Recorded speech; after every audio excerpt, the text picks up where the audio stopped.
Hollywood adora beleza, inteligência e genialidade. Mas, e se eu te dissesse que algumas de suas lendas mais icônicas foram rotuladas como tolas, idiotas ou simplesmente burras demais para importar? Isso mesmo, por trás do glamour, um clube secreto de estrelas da Era Dourada foi zombado, descartado e subestimado, apenas para virar o jogo e se tornarem as lendas definitivas. Já se perguntou quem a indústria ridicularizou e quem deu a última risada? Vamos abrir os arquivos de casos de Hollywood antigo e ver quais tolos reescreveram as regras para sempre. Charlie Chaplin. Charlie Chaplin era apenas um vagabundo adorável e desajeitado. Calças largas, um chapéu coco e o olhar vazio de um homem perdido em seu próprio mundo. Mas por trás daquele bigode icônico, havia um cérebro mais afiado do que qualquer executivo de estúdio ousava imaginar. A piada? Os insiders da indústria achavam que Chaplin era naturalmente palhaço, pouco mais que um desenho animado vivo. O que eles não perceberam, ele dirigiu, escreveu, produziu, editou e até compôs a música para seus filmes, enquanto inventava a comédia visual que cineastas modernos ainda tentam imitar. Uma única cena de 30 segundos de Chaplin poderia levar centenas de tomadas, refinando obsessivamente cada movimento para o máximo impacto. Ele podia superar produtores em debates sobre leis contratuais, editar melhor que seus próprios editores e negociar melhor que magnatas com o dobro de sua idade. Chaplin cofundou a United Artists, quebrando o monopólio do sistema de estúdios e entregando o poder criativo ao talento, enquanto ele interpretava o homenzinho que mal conseguia amarrar os sapatos. E não vamos esquecer, seus filmes abordaram tudo, desde a pobreza até o fascismo, muito antes de Hollywood encontrar sua consciência. Chaplin não era tolo. Ele era uma escola de cinema ambulante. O mundo ria de seu vagabundo, mas ele ria a caminho do banco e da história do cinema. Marilyn Monroe. Durante décadas, Marilyn Monroe foi a piada, a loira burra definitiva cuja voz sussurrante e cílios piscantes lançaram mil piadas. Hollywood a rotulou como uma ingênua de olhos arregalados que não conseguia formular um pensamento sério.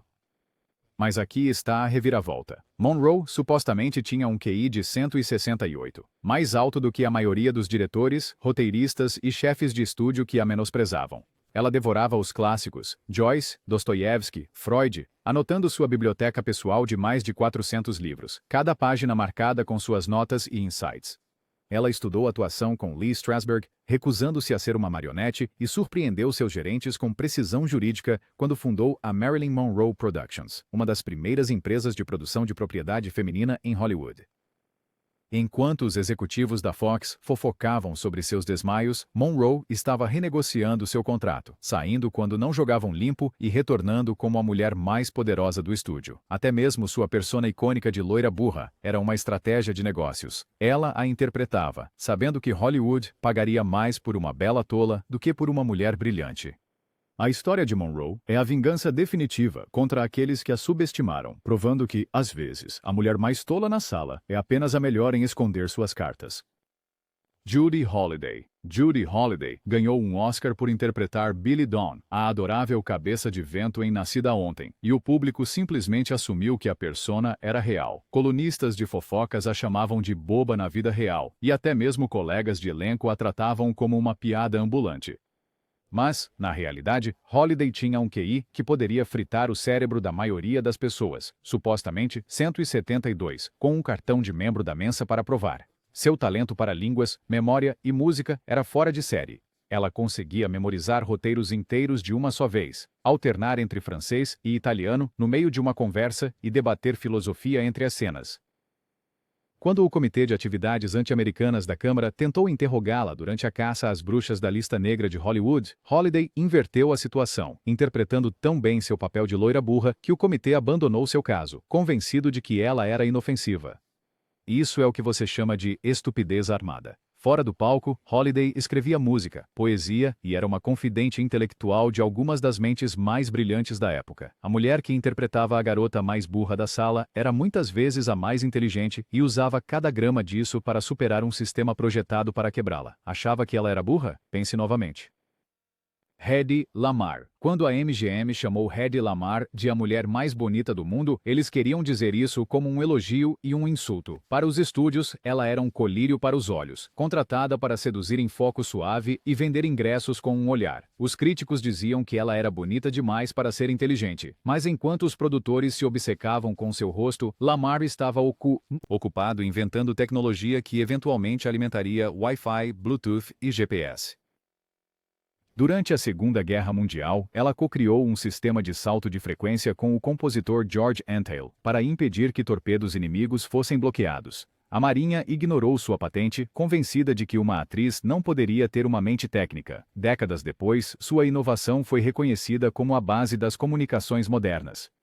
Lamarr nunca viu um centavo, mas ela ganhou prêmios científicos póstumos e, finalmente, algum respeito tardio. Hollywood nunca a perdoou por ser inteligente e bonita.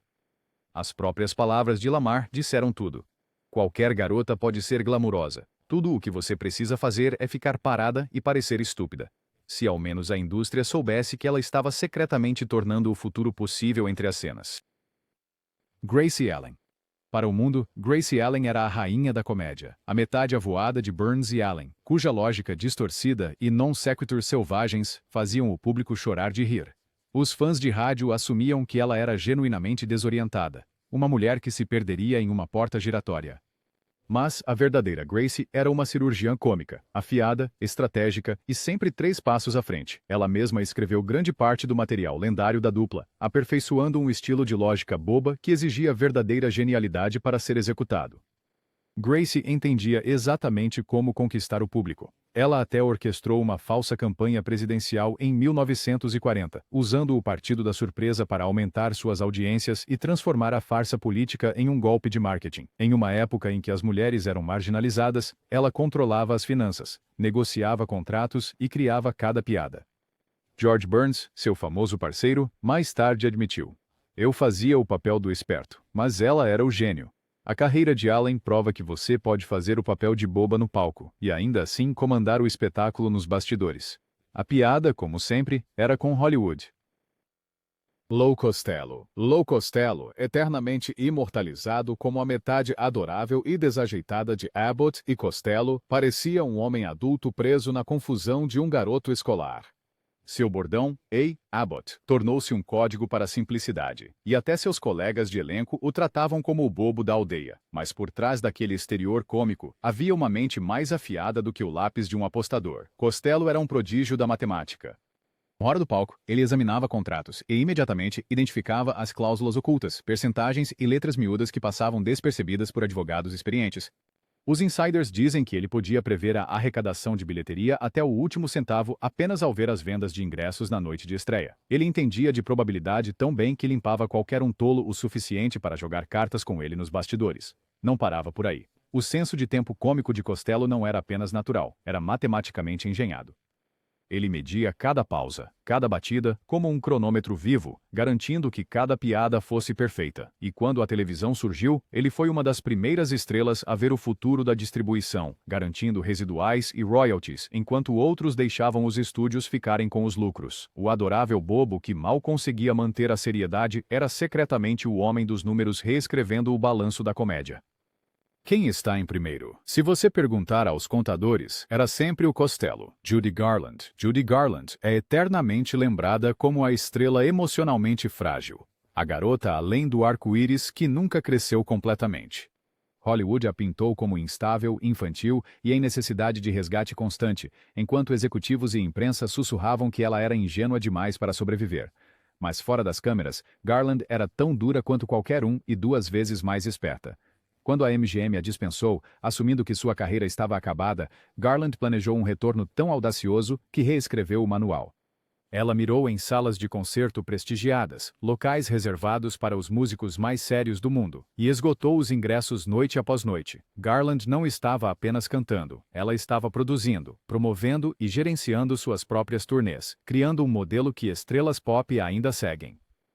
Ela lançou sua própria série de televisão sob sua empresa de produção, exigiu controle criativo e foi uma das primeiras estrelas a exigir qualidade em gravações ao vivo e na mídia.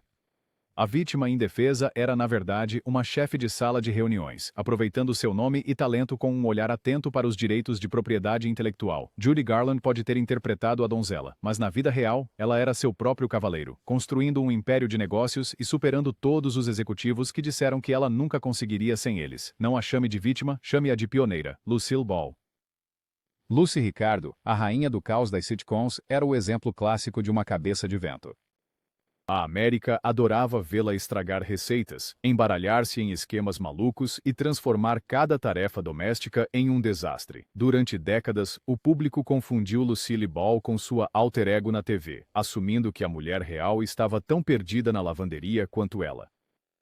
Eles não poderiam estar mais errados. Ball era uma estrategista de negócios feroz e uma visionária da televisão. Junto com Desi Arnaz, ela fundou a Desilu Productions, mas foi Lucy quem exigiu que o programa fosse filmado em 35mm, garantindo reprises de alta qualidade e enormes lucros a longo prazo. Quando os executivos da rede hesitaram, ela superou todos em negociações e mais tarde se tornou a primeira mulher a dirigir um grande estúdio após comprar a parte de Desi. A Desilu produziu Star Trek e Missão Impossível, programas que revolucionaram a televisão, tudo porque Lucy ignorou o rótulo de dona de casa boba e apostou em seus instintos. Por trás da cara engraçada e das quedas cômicas estava uma pessoa ousada e líder que via além. Lucille Ball provou que ser boba às vezes é apenas um disfarce, e enquanto todos riam dela, ela estava construindo um império que sobreviveria a todos eles. Oliver Hardy. Oliver Hardy, a metade maior de Laurel e Hardy, passou a vida interpretando o desajeitado e ingênuo, eternamente exasperado, sempre um passo atrás e nunca totalmente no controle. O público se deliciava com suas rotinas atrapalhadas e assumia que ele era um simplório nato. A verdade? Hardy era um polímata oculto. Criado por uma professora de música, Hardy tinha formação clássica, compondo obras complexas em particular, e às vezes apresentando-se sob pseudônimos para que sua reputação de tolo não fosse manchada. Enquanto Stan Laurel era o cérebro por trás dos roteiros, Hardy era o gênio da logística, cuidando dos contratos internacionais e supervisionando pessoalmente as dublagens em línguas estrangeiras da dupla, graças à sua fluência em vários idiomas. No set, os diretores ficavam impressionados quando Hardy tocava peças originais no piano, tecendo harmonias intrincadas que não se pareciam em nada com o caos pastelão na tela. Ele também estava profundamente envolvido nos negócios, protegendo os interesses internacionais da dupla e tomando decisões de produção astutas que os mantiveram relevantes muito depois da era do cinema mudo. A imagem do palhaço gordo era um escudo, que permitia a Hardy operar como uma potência criativa e empresarial. Da próxima vez que você ouvir escorregar em uma casca de banana, lembre-se, este era um homem que orquestrava o sucesso como um maestro. Marie Wilson. Marie Wilson era a boba favorita de Hollywood, imortalizada como Irma Peterson em My Friend Irma, uma mulher tão adoravelmente desajeitada que os fãs realmente achavam que ela poderia se perder no próprio estúdio.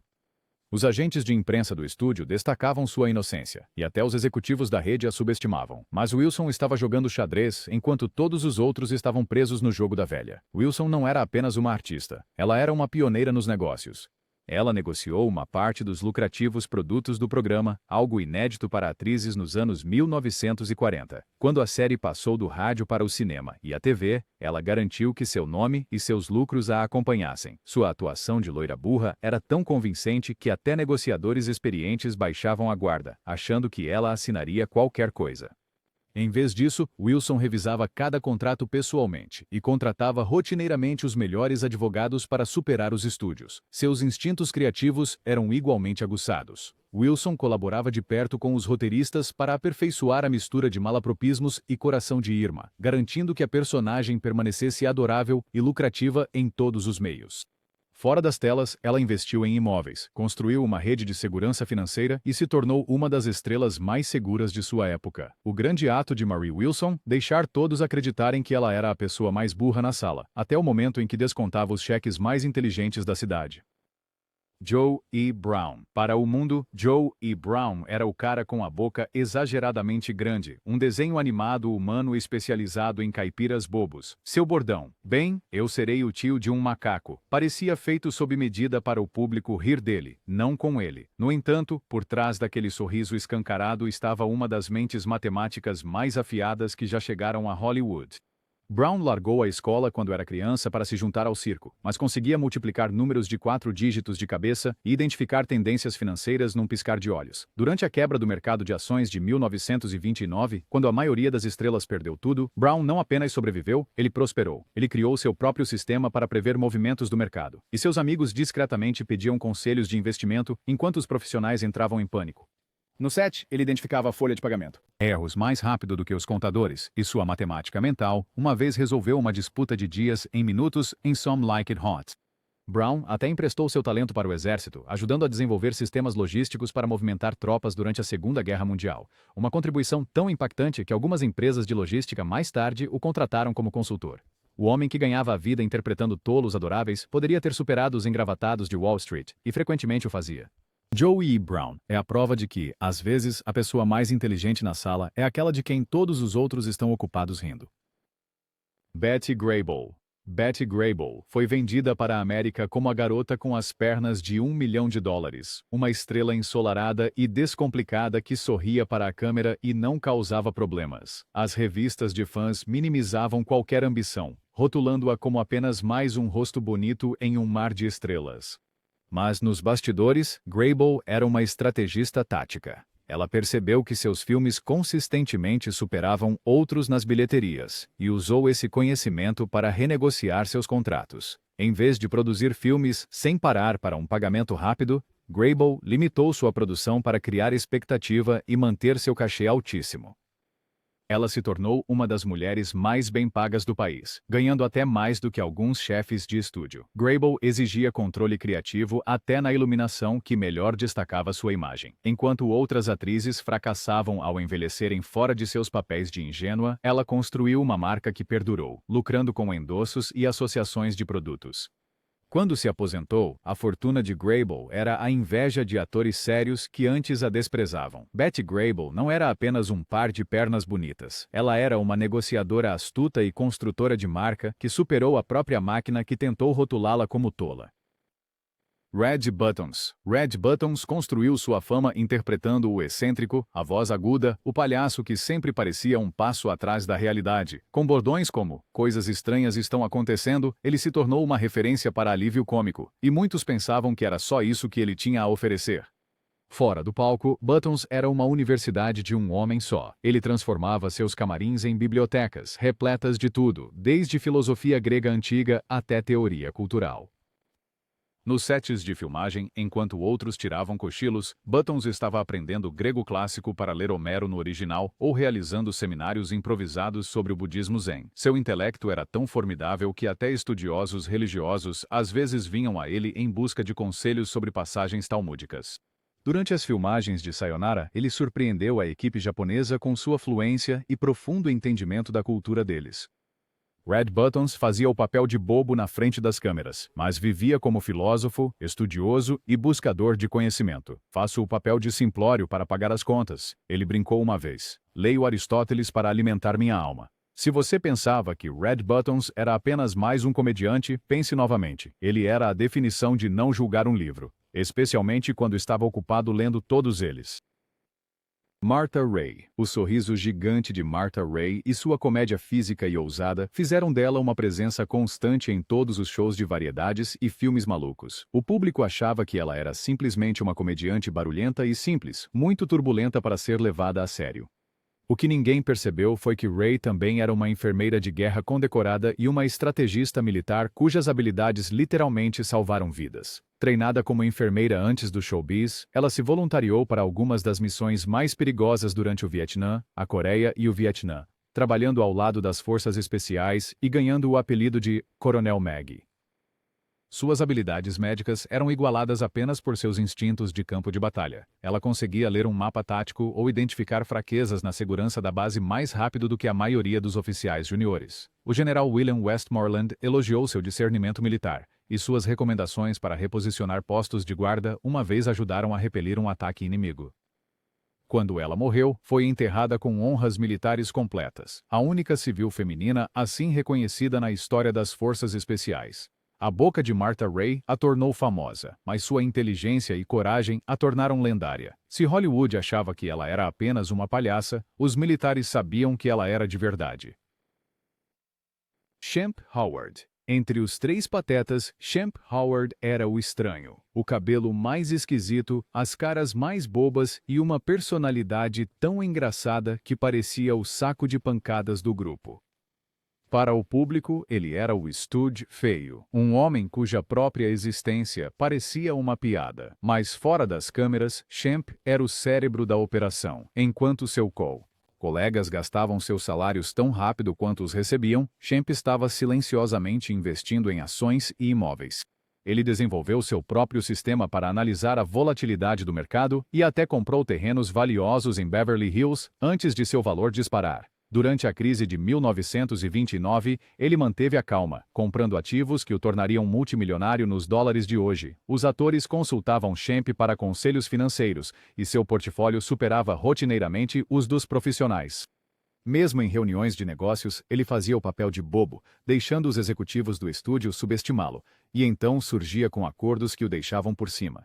Champ Howard pode ter levado tortas na cara para ganhar a vida, mas ele levava todos os outros à falência quando se tratava de dinheiro. Da próxima vez que alguém disser que slapstick é para tolos, fale sobre Champ. Carmen Miranda. Com seu monte de chapéus de frutas e inglês rápido com sotaque, Carmen Miranda tornou-se a piada de Hollywood para a estupidez exótica. Um crítico até comparou seu talento a uma banana. Ela deveria ser divertida, chamativa e um pouco desajeitada, mas a verdadeira Miranda era uma potência estratégica, tanto no palco quanto na mesa de negociações. Nascida em Portugal, mas anunciada como a maior exportação do Brasil, Miranda construiu toda a sua persona como um movimento de marca calculado. Aquele chapéu de frutas? Ela o desenhou para ficar na memória dos americanos e vender mercadorias aos montes. Miranda fingia ser boba para conseguir o que queria, mas nas reuniões, ela deixava o sotaque de lado, mudava para um inglês fluente e negociava de forma brilhante com seus agentes. A Fox tentou oferecer pouco, então ela saiu, lançou seu próprio show na Broadway e ganhou $4 milhões em um único ano, forçando o estúdio a implorar por seu retorno. Ela insistiu em aprovação de roteiro, participação nos lucros e direitos de merchandising antes mesmo de isso ser popular. Em 1945, ela era a mulher mais bem paga da América, ganhando mais do que o presidente. A boba rainha do samba era quem estava superando os tubarões mais espertos de Hollywood. Se você pensava que Carmen Miranda era apenas uma piada dançante, pense novamente. Ela foi a chefe original, tirando tudo o que a indústria valia. Peter Lorre. O idiota nervoso de Hollywood era um sábio literário. Peter Lorre construiu sua carreira interpretando esquisitos nervosos e ansiosos, o homem de olhos esbugalhados que todos assumiam ser tão peculiar fora das telas quanto nelas. O fofoca de Hollywood o pintava como meio louco e meio perdido, seu sotaque alvo de 1000 piadas. Mas, na realidade, Lorre era fluente em 8 idiomas, podia recitar poesia épica de memória e passou seus anos pré-Hollywood trabalhando com Sigmund Freud em pesquisas psicanalíticas iniciais. Seu entendimento de psicologia e literatura era tão profundo que ele correspondia com gigantes intelectuais como Thomas Mann. Durante esse tempo, ele ajudou silenciosamente a inteligência aliada, usando suas habilidades linguísticas para traduzir documentos críticos e identificar dialetos alemães para a inteligência militar. Ele era muito mais do que um homenzinho nervoso. Na Europa, suas peças não produzidas foram aclamadas como alta arte, e seu círculo incluía grandes pensadores e artistas. Lorre uma vez riu. Eles ficariam apavorados ao saber que li mais Goethe do que seus professores. Hollywood deu a ele papéis caricatos, mas o verdadeiro Lorre era um peso pesado literário e psicológico escondido à vista de todos. Se você alguma vez duvidou que o excêntrico pudesse ser o mais inteligente da sala, Peter Lorre é toda a prova de que você precisa. Marion Davies. A história tentou relegar Marion Davies a apenas a amante, o belo brinquedo apoiado pelo magnata dos jornais William Randolph Hearst. O filme Cidadão Kane a imortalizou como uma incompetente sem talento, famosa apenas porque um homem rico assim disse. A realidade não poderia ser mais diferente. Davis era uma atriz cômica com um timing afiado, uma mestre em gags físicas que superava alguns dos grandes, mas, mais do que isso, ela era uma força financeira. Enquanto todos creditavam a Hearst seu estilo de vida, Davis silenciosamente construiu sua própria fortuna, investindo em imóveis, ações de primeira linha e diversos empreendimentos comerciais. Durante a Grande Depressão, quando o império de Hearst estava à beira do colapso, foi Davis quem o resgatou, vendendo joias e ativos para emprestar-lhe milhões, enquanto seu próprio portfólio permanecia sólido como uma rocha. Amigos como a escritora Anita Loos elogiavam sua inteligência e sagacidade. Ela uma vez brincou com um diretor: "Eu teria sido uma estrela sem William, apenas de maneiras diferentes." Marion Davies não era peão de ninguém. Ela era uma jogadora, superando os homens que tentaram escrever sua história. A narrativa da amante burra. Isso é apenas o desejo de Hollywood. Mae West. Todo o ato de Mae West era baseado em ser exagerada, barulhenta, atrevida, loira demais e supostamente burra demais para se importar. O público adorava suas piscadelas e frases de efeito, mas achava que não havia nada acontecendo em sua cabeça. A piada é com eles. Mae West escreveu cada linha que entregou, dirigiu seus próprios shows de palco e foi uma das empresárias mais implacáveis de Hollywood. Ela se recusou a deixar qualquer estúdio possuir seu trabalho, saindo famosamente de contratos e produzindo seu próprio material quando ninguém mais o faria. Censores, críticos e rivais tentaram silenciá-la, mas West sempre teve a última risada. Seus shows renderam milhões, e seus filmes bateram recordes de bilheteria. Ela usava sua persona de loira burra como um escudo, distraindo os homens no comando enquanto orquestrava acordos, reescrevia roteiros e lotava teatros de costa a costa. West não apenas quebrava as regras, ela escrevia novas e desafiava Hollywood a acompanhar. Se você já se perguntou quem ensinou o ato de ser boba a ser o movimento mais inteligente na sala, o nome de Mae West está estampado no manual. Jean Harlow. Jean Harlow, a loira fatal original, foi rotulada pelos estúdios como uma cabeça de vento risonha, o tipo de mulher que ficaria perplexa com o próprio reflexo. Ela abraçou essa imagem. Na tela, ela era a boba definitiva, suas falas repletas de malapropismos e duplos sentidos. Mas fora da tela, Harlow tinha total controle. Ela reescrevia rotineiramente seus diálogos, melhorou cenas com sua sagacidade e apoiou colegas atrizes nos bastidores. Os contratos de Harlow eram a prova de falhas. Ela contratava os melhores agentes, negociava seus próprios acordos e era ferozmente protetora de sua marca.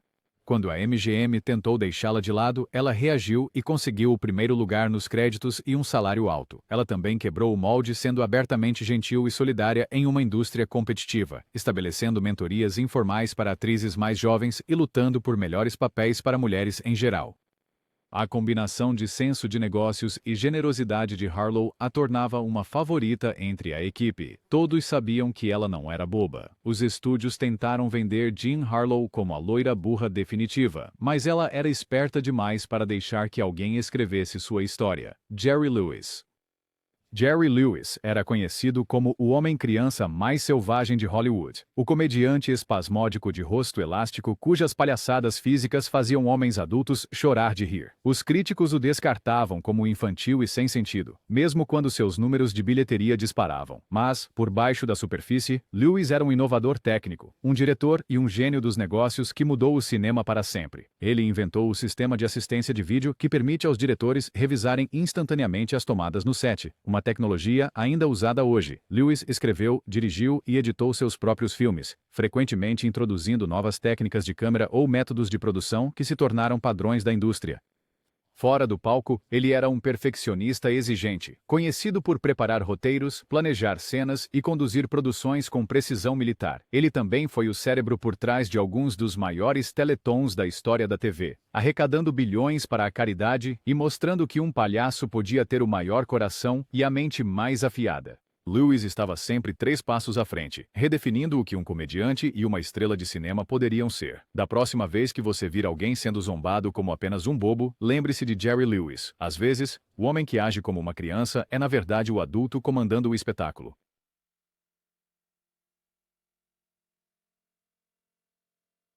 Então, aí está. 21 ícones de Hollywood que usaram o rótulo de tolos como um disfarce e o transformaram em uma arma secreta. Esses chamados tolos superaram a indústria, reescreveram as regras e deixaram seus críticos para trás. Qual te surpreendeu mais? Deixe sua escolha nos comentários. E se você adora ver a verdade por trás das lendas, curta e inscreva-se, porque em Hollywood e na vida, a jogada mais inteligente pode ser justamente fazer o papel de bobo.